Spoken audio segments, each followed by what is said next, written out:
Picture this. You meet someone, and within the first few weeks, they feel like the most extraordinary person you have ever encountered in your life. They remember the small details you mentioned in passing. They look at you like you're the only person in the room. They tell you that you're different from everyone else, that they've never felt this way before, that you're exactly what they've been searching for. And it feels real. It feels electric. It feels like finally, someone truly sees you for who you are. And then slowly and quietly, something begins to shift. The compliments become rare. The warmth starts to disappear. Conversations that used to feel safe now feel like minefields. And somehow, in ways you can't quite explain, everything starts becoming your fault. Your feelings are too much. Your needs are unreasonable. Your memory of events is somehow always wrong. And somewhere in the middle of all of that confusion, you stop recognizing the person looking back at you in the mirror. Here's the truth that nobody told you before you walked into that situation. You weren't falling in love. You were falling into a carefully constructed trap. And the person who built it had been doing it their entire life. Today, we are going to talk about one of the most studied, most dangerous, and most misunderstood personality types in all of psychology, the narcissist. And by the end of this video, you will be able to spot one before they ever get close enough to cause damage. When most people use the word narcissist, they picture someone who is simply arrogant or self-centered, maybe someone who posts too many selfies or dominates every dinner conversation. But clinical narcissism, narcissistic personality disorder, is something far more complex and far more dangerous than surface-level ego. At its core, a narcissist is a person with a deeply fragile sense of self that is entirely dependent on external validation and admiration. Underneath the confident exterior is a psychological structure that is constantly on the verge of collapse, and they will use charm, manipulation, emotional cruelty, and psychological warfare to prevent that collapse from ever being visible to the world. Here is the part that most people get wrong. Narcissists do not look broken. They look magnetic. They look successful, exciting, and intensely confident. The mask they wear was not built by accident. It was built specifically to attract the kind of people who are most likely to give them what they need.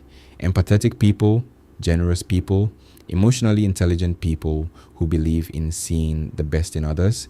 Think about what that means for a moment. Their personality disorder is essentially engineered to target your greatest strengths and turn them against you. So let's take that mask off completely.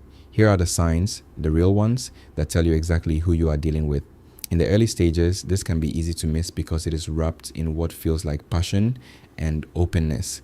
A narcissist will share their achievements, their exceptional experiences, their unique perspective on the world, and it does not always register as bragging because it feels like genuine self-expression. But pay close attention to the balance of the conversation. When you share something meaningful about yourself, does the topic shift back to them within a few sentences? When you express a struggle, do they listen? Or do they use it as a launching pad to talk about something they went through that was even harder? A narcissist is fundamentally incapable of genuine interest in another person's inner world because their own inner world consumes every available space. You will always be a supporting character in their story, never the main one. Before the destruction comes the flood. In the beginning of a relationship with a narcissist, you will likely experience an intensity of affection that feels unlike anything you have known before. Constant attention, deep conversations that go until 3 a.m., gifts that feel thoughtful and perfectly chosen, declarations of a connection that seem almost too good to be real. And that instinct, but that small voice that says, "This feels too fast," is worth listening to because it is right. What looks like deep affection is actually a calculated investment. The narcissist is studying you, learning what makes you feel valued, and flooding you with exactly that. Not because they love you, but because they are building a dependency. They are making themselves the source of your happiness so that when they eventually withdraw that warmth, you will do anything to get it back. The love bombing phase is not the beginning of love. It is the opening move of a long psychological game. Try, just once, to gently point out something a narcissist did that hurts you. Watch what happens. Instead of listening, they become defensive almost instantly. Instead of acknowledging your pain, they find a way to make your feelings an attack on their character. They minimize what happened, reframe the conversation so that they become the victim, or go completely cold and punish you with silence for having the audacity to bring it up. This reaction, which psychologists call narcissistic injury, happens because any criticism, no matter how small or carefully delivered, threatens the fragile image they have constructed. Their ego cannot process the idea that they caused harm, so instead of sitting with that discomfort, they redirect it entirely onto you. And over time, you learn to stop bringing things up at all, which is exactly what they needed to happen. This is one of the most defining and most heartbreaking signs of narcissism because it can take a long time to see clearly. Narcissists are often exceptionally good at performing empathy. They know the right words to say, the right expressions to make, the right moments to offer comfort because they have learned that these performances keep people close. But genuine empathy, the kind that requires actually feeling another person's experience as if it were your own, is something they are deeply disconnected from. When you are in real pain, you will eventually notice that their comfort feels hollow, that their concern disappears the moment it becomes inconvenient, that your suffering is only relevant to them if it somehow involves them. A person who truly loves you does not calculate whether your pain is worth their attention. They simply show up. Every favor a narcissist does for you is quietly logged in a ledger you never agreed to. Every sacrifice they made, every time they showed up, every gift they ever gave, all of it is stored and ready to be deployed the moment you dare to assert a need of your own.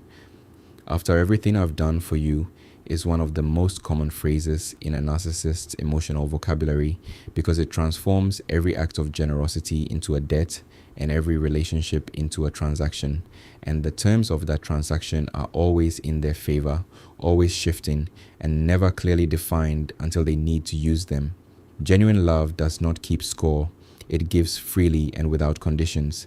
If you find yourself constantly feeling indebted to someone for simply being in a relationship with you, that is not a partnership. That is a trap. This one happens so gradually that most people do not notice it until it is already done. A narcissist does not announce that they want to separate you from your friends and family. They do it through subtle, persistent erosion. A comment here, I don't know, I just don't think she really has your best interests at heart. A suggestion there, why do you spend so much energy on people who don't appreciate you the way I do? Over months, these seeds of doubt grow into walls. You start spending less time with the people who knew you before. You stop sharing your problems with them because it feels disloyal. And eventually, the narcissist becomes your primary, sometimes your only, source of emotional support, reality, and validation, which means they now control the entire landscape of your inner world. And that was always the goal. Perhaps the most disorienting sign of all, no matter what happens, no matter how clearly they caused harm, no matter how many people witnessed it, a narcissist will always find a way to position themselves as the one who was wronged. They had a difficult childhood. People have always misunderstood them. They only acted the way they did because of what you said first. They are always the most persecuted person in any situation, and they will tell that story with such conviction and such emotional detail that even you, the person they hurt, may find yourself apologizing to them. This is not an accident. It is a survival mechanism. As long as they are the victim, they cannot be held accountable. And a person who is never accountable can never be required to change. Now that you can see the playbook clearly, what do you actually do with this information? The first and most important thing is this: trust the pattern, not the moments. A narcissist will have good days, days where they are warm, generous, and feel like the person you fell for in the beginning. Those moments are real, but they are not the full picture. The pattern over time is what tells the truth. If you consistently feel confused, diminished, exhausted, or ashamed after spending time with someone, that pattern is data. Do not let the good moments erase what the pattern is showing you. Second, protect your outside relationships fiercely. The narcissist's greatest power is isolation, and the antidote to isolation is connection. Your friends, your family, your community, these people are not a threat to a healthy relationship. They are your lifeline. Stay rooted in them no matter what pressure you feel to pull away. Third, do not try to fix them.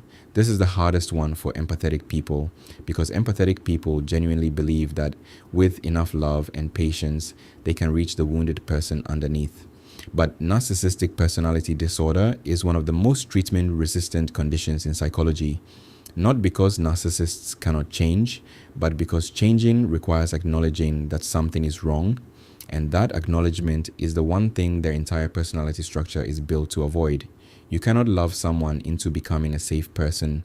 You can only decide whether the relationship is safe enough for you to stay in.